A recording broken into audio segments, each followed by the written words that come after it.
तो 10,000 वर्ल्ड्स के new episode में आपका स्वागत है। अगर आपने पिछले एपिसोड्स नहीं देखे तो पहले वो देख लो, नहीं तो स्टोरी मिस हो जाएगी।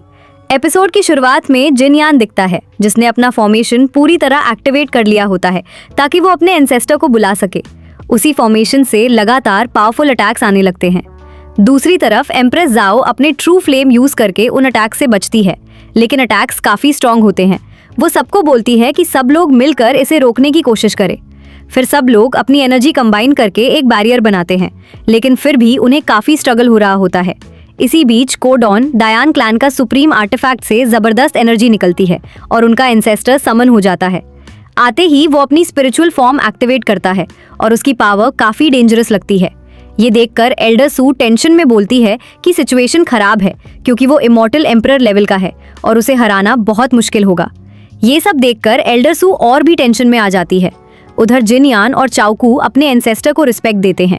तब उनका एंसेस्टर पूछता है कि आखिर ऐसी क्या बात हो गई जो उसे समन करना पड़ा। इस पर चाओकुम बताता है कि साउथ तियान के पास एंशिएंट इमॉर्टल एम्परर का इनहेरिटेंस है, इसलिए वो चाहता है कि एंसेस्टर उसे सप्रेस करे। ये सुनकर एंसेस्टर साउथ तियान की तरफ देखने लगता है। उधर साउथ तियान अपनी यूजुअल स्टाइल में कूल बन रहा होता है, लेकिन एंसेस्टर उसकी ऑरा देखकर समझ जाता है कि उसके अंदर अनडाइंग फीनिक्स ब्लडलाइन की पावर है। वो हैरान होकर सोचता है कि एक आउटसाइडर को इतनी रेयर पावर कैसे मिल गई और डिसाइड करता है कि वो ऐसा होने नहीं देगा। फिर गुस्से में आकर वो अपनी ऑरा रिलीज करता है और साउथ तियान से कहता है कि वो इस इनहेरिटेंस के लायक नहीं है। एंसेस्टर अटैक करने के लिए तैयार हो जाता है और उसकी ऑरा इतनी हैवी होती है कि सुनार और बाकी लोग पीछे हटने लगते हैं। सुनार डरकर बोलती है कि क्या आज वो लोग बच पाएंगे भी या नहीं।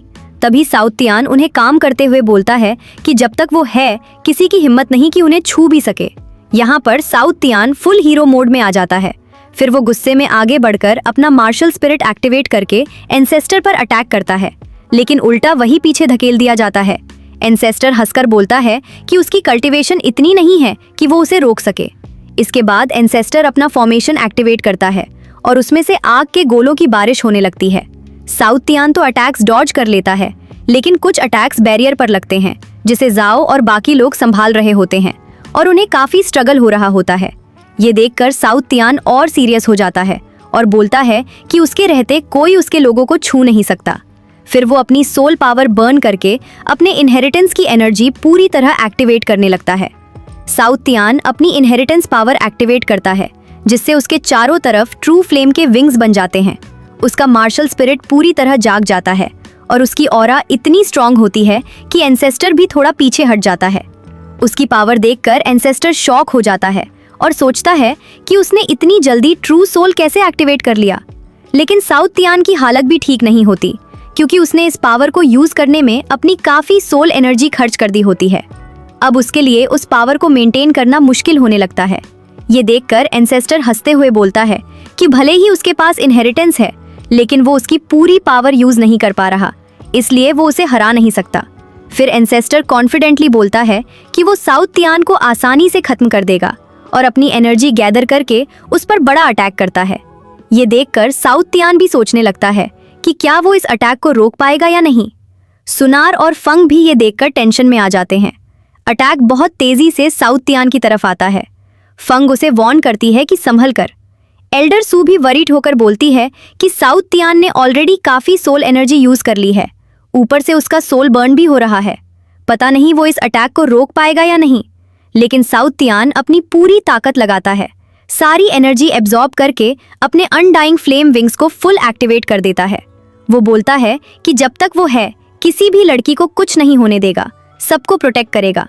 थोड़ा हीरो स्टाइल तो यहाँ भी दिखा देता है। उधर एंसेस्टर उसे चिढ़ाते हुए बोलता है कि वो बस बड़ी बड़ी बातें करता है, अब देखता है वो कैसे बचेगा। फिर वो अपनी पावर और बढ़ा देता है। साउथ तियान भी पीछे नहीं हटता। वो अपने विंग्स की पावर से अटैक को डिस्ट्रॉय कर देता है, लेकिन खुद भी थोड़ा इंजर्ड हो जाता है और पीछे गिरने लगता है। तभी सुनार और फंग उसे संभाल लेते हैं और फंग पूछती है कि वो ठीक है या नहीं। साउथ तियान कूल बनते हुए बोलता है कि ऐसे छोटे अटैक्स उसका कुछ नहीं बिगाड़ सकते, वो प्रिंस साउथ तियान है। लेकिन बोलते बोलते ही उसके मुंह से खून निकलने लगता है, जिससे साफ पता चलता है कि वो काफी इंजर्ड है। सुनार और फंग उसे डांटते हैं कि वो ठीक नहीं है, फिर भी हीरो बनने की कोशिश कर रहा है। तभी उनकी बातें सुनकर एंसेस्टर इरिटेट हो जाता है और बोलता है कि अब बहुत हो गया। फिर वो अपनी एनर्जी एक्टिवेट कर ये देखकर सुनार और फेंग डर जाते हैं और पूछते हैं कि क्या वो इसे रोक पाएगा। साउथ त्यान उन्हें काम करके पीछे कर देता है ताकि उन्हें चोट ना लगे और खुद आगे बढ़कर उस स्पीयर अटैक को रोकने की कोशिश करता है। लेकिन अटैक बहुत पावरफुल होता है, इसलिए उसे रोकने में उसे काफी स्ट्रगल करना पड़ता है। फिर भी वो अपनी पूरी ताकत लगा देता है। धीरे धीरे साउथ त्यान उस अटैक से पीछे धकेला जाने लगता है। ये देखकर सुनार और फेंग और भी डर जाते हैं। सुनार पूछती है कि क्या वो इसे रोक पाएगा, लेकिन फेंग भी अनश्योर होती है। उधर साउथ त्यान सोचता है कि वो लड़कियों के सामने वीक नहीं दिखेगा, चाहे कुछ भी हो वो सबको प्रोटेक्ट करेगा। इसी सोच के साथ वो अपनी पूरी एनर्जी लगा देता है। लेकिन एंसेस्टर उसकी कोशिशों का मजाक उड़ाते हुए और भी बड़ा अटैक कर देता है। साउथ त्यान उसे रोकने की पूरी कोशिश करता है, यहाँ तक कि अपनी सोल एनर्जी भी बर्न कर देता है। फिर भी वो ज्यादा देर टिक नहीं पाता।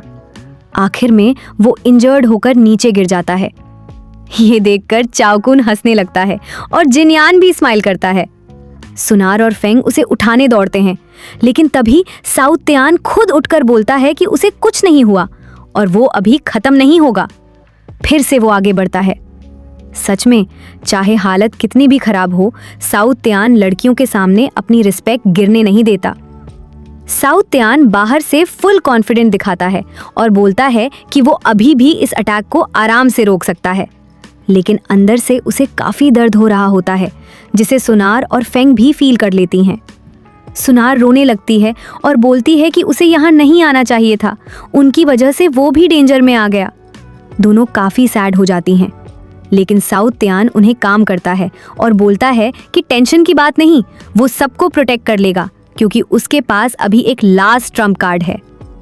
ये सुनकर एंसेस्टर भी क्यूरियस हो जाता है और पूछता है कि आखिर उसके पास ऐसा कौन सा ट्रम्प कार्ड है जो उसे हरा सकता है।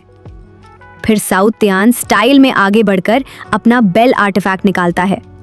सबको लगता है कि अब वो कोई पावरफुल मूव करेगा, लेकिन अचानक सीन चेंज हो जाता है। साउथ त्यान उसी आर्टिफैक्ट का यूज करके जोर से चिल्लाता है, मास्टर मुझे बचा लो। साउथ त्यान चिल्लाता है कि उसका मास्टर जल्दी आए, वरना आज वो खत्म हो जाएगा।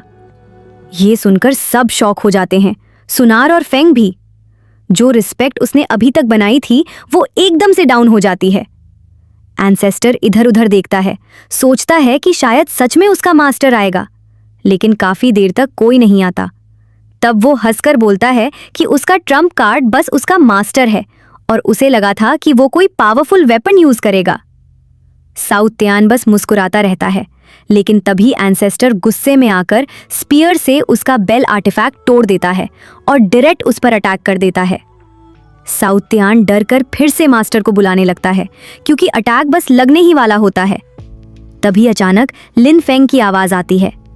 लिन फेंग गुस्से में बोलता है कि उसकी परमिशन के बिना कोई उसके डिसाइपल को टच नहीं कर सकता। वो तुरंत एक बैरियर बनाकर एंसेस्टर का अटैक आसानी से रोक देता है। उसकी एंट्री के साथ ही वहां सब पर भारी प्रेशर पड़ता है, यहाँ तक कि एंसेस्टर भी घुटनों पर आ जाता है। ये देखकर साउथ त्यान खुश हो जाता है और एंसेस्टर शॉक होकर पूछता है, ये आखिर है कौन? एंसेस्टर इधर उधर देख ही रहा होता है। तभी लिन फेंग धीरे धीरे आगे बढ़ता है। जैसे जैसे वो आगे आता है, सबके ऊपर भारी प्रेशर बनने लगता है, यहाँ तक कि जिनयान के मुंह से खून निकलने लगता है। लिन फेंग के साथ गॉडेस नंगोंग भी होती है और पोर्टल से थंडर ड्रैगन लेलियोंग भी आ जाता है, जो आते ही स्पीयर को डिस्ट्रॉय कर देता है और उसकी एनर्जी एब्जॉर्ब कर लेता है। सुनार उसे पहचान कर बोलती है कि ये गू फेंग है, लेकिन एल्डर सू करेक्ट करती है कि ये लिन फेंग है। उधर साउथ त्यान खुश होकर लिन फेंग के पास जाता है और बोलता है कि अच्छा हुआ वो टाइम पर आ गया, नहीं तो उसका काम तमाम हो जाता। लिन फेंग माफी मांगता है कि वो थोड़ा लेट हो गया, लेकिन साउथ त्यान फिर भी स्टाइल में बोलता है कि उसने सब संभाल लिया था। सुनार और फेंग रिस्पेक्ट दिखाते हैं, लेकिन लिन फेंग उन्हें रोक देता है। एल्डर सू ये सब देखकर शॉक्ड होती है कि कुछ ही टाइम में लिन फेंग इतना पावरफुल हो गया। उधर एंसेस्टर भी समझ जाता है कि ये लोग इमॉर्टल एम्परर लेवल से भी ऊपर हो सकते हैं। ये सुनकर जिन यान और चाओकुन दोनों शॉक हो जाते हैं और इसी के साथ एपिसोड खत्म है।